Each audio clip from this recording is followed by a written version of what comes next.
Welcome to 5 Minutes with Conor. I'm Conor Smith, and today we're here with another successful entrepreneur. Every small business has a unique journey, whether that's marketing, sales, operations, or moving from inside an organization to creating your own business that serves those types of organizations. Today, I'm excited to welcome Laura Johns and her business Growers. Welcome, Laura. Yes. Thank you so much, Conor. I'm really glad to be here. Yeah, it's fun to have you here because normally I'm interviewing folks from different walks of life, and in some ways we've got some similarities. We've got some businesses that do similar things in the same industry. So would you slow down and just talk a little bit about your business and what it does? In being from Mississippi, Conor, it is very rare that someone asks me to slow down. So I really do appreciate that. Yes, I am the founder and CEO of the Business Growers, and we help managed services providers and IT businesses grow revenue with what I like to call the strategy, execution, and dedication of an in-house team. So we like to be that outsourced team that feels like an in-house team. And there's a reason for that, which we can talk about later. But yeah, I'm really proud to say I get to lead 18 women in tech as we work hard for our clients every day. So thanks for letting me speak a little bit today about what we're doing here. No, absolutely. And a lot of this show is just about sharing, the entrepreneurial journey and accomplishments. But would you just take a little bit and share like how you went from working in a business to founding your own?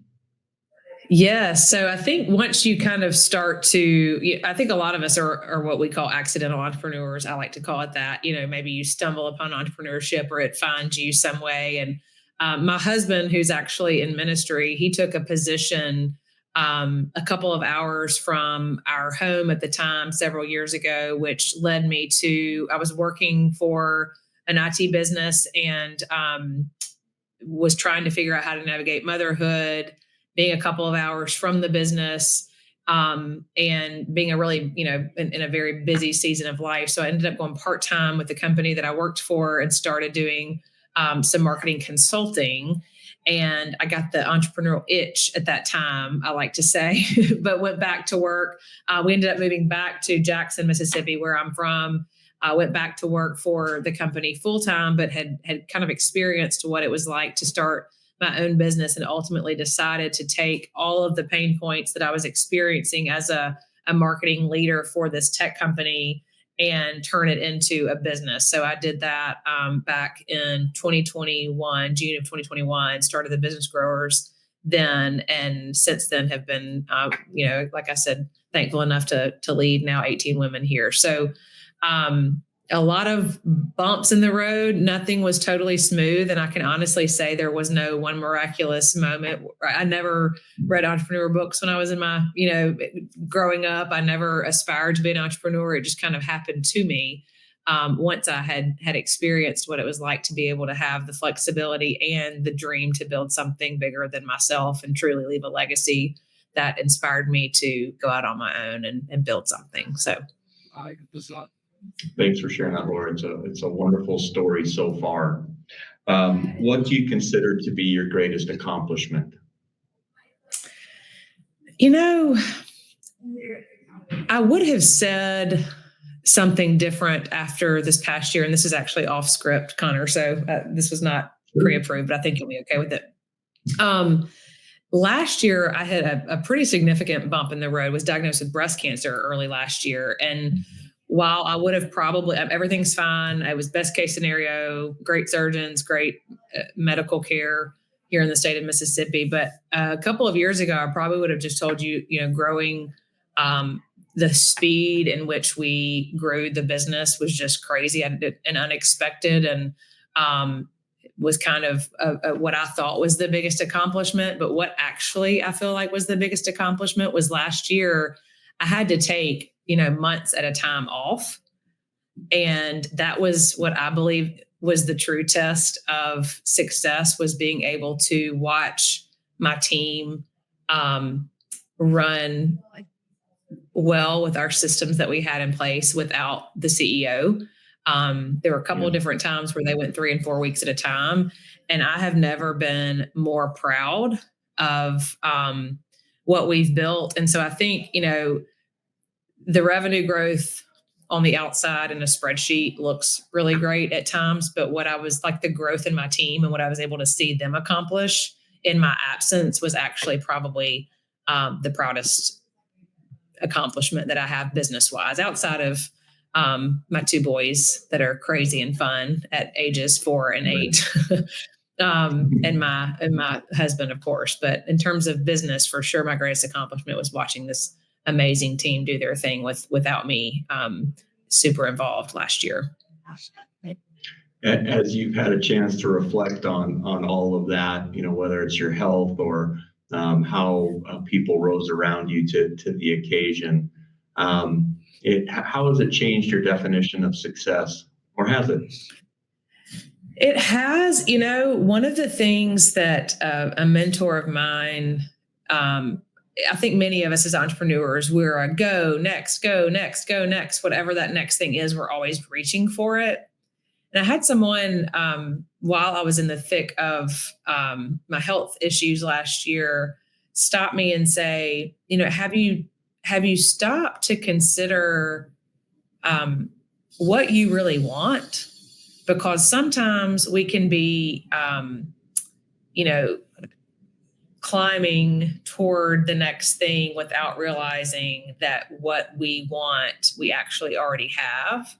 So that was a really good reminder to me that, whether it's a revenue number, his suggestion was kind of map out whether it's a Pinterest board or, get some magazines and glue and tape, but really kind of draw out what that vision is. And, you might not be that far from where you want to be. Like for me, it's, at the time was, some more yard space and a couple of vacations and enjoying our family and being able to help build and grow these women at the Business Grower. So there were so many things that I was already getting to do. And I think that because I'm just a natural what's next thinker, I wasn't really looking at that as quote unquote success. So I think that sometimes it's really important for us, especially as entrepreneurs, to stop and kind of map out what we're really going for, because sometimes we might not be that far from it.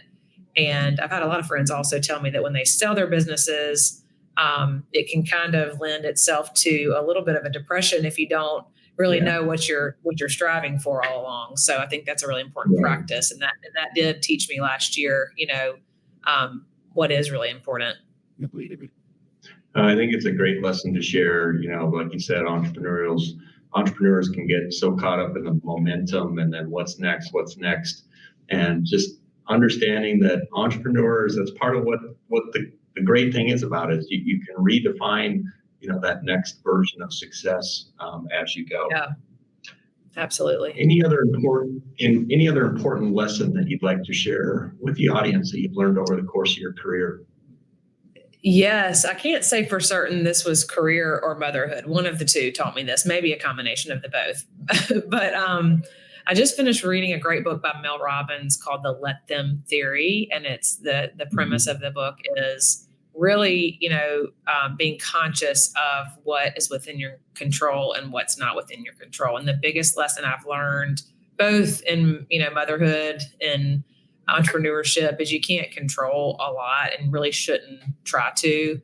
And there, like I said, kind of looking at over the last year, there were a lot of scenarios in which my team rose to the occasion, did things way better than I would have. My attention to detail is getting few and far between. So I'm learning that I'm not the best person to review copy, or I'm not the best person to look at, certain things. So really that, and I also highly recommend for entrepreneurs, the Dan Martell book, Buy Back Your Time. He says in that book, 80% done is 100% awesome. And I've really learned to live by that and understand that there are things that are within your control. That's how you respond, you react. I've also learned that, there's, as an entrepreneur or business owner, there's going to be something coming at you every day. maybe good, maybe not so good. So if you just learn to anticipate that and understand that most of it, if not all of it, is beyond your control, then that really does help put things in perspective. That's great stuff, Laura. I want to thank you for sharing your story with us today. It's always inspiring, and especially inspiring here, given health challenges and moving from an employee into an entrepreneur, all of the success that you've had. For those listening, remember, success is so much more than just about money. It's about faith, perseverance, and things so much more and greater than yourself. I look forward to sharing more journeys like this on the next 5 Minutes with Conor. Laura, thanks for being here. Good. Thank you. Marketing doesn't have to be a heavy lift. Most small businesses waste energy on confusing strategies and see little return. We help you build a stronger brand, flex your message, and generate leads that actually convert. It's like training with a coach. Clear plan, consistent reps, real results. No fluff, just marketing muscle that drives growth. Let's get your marketing in shape.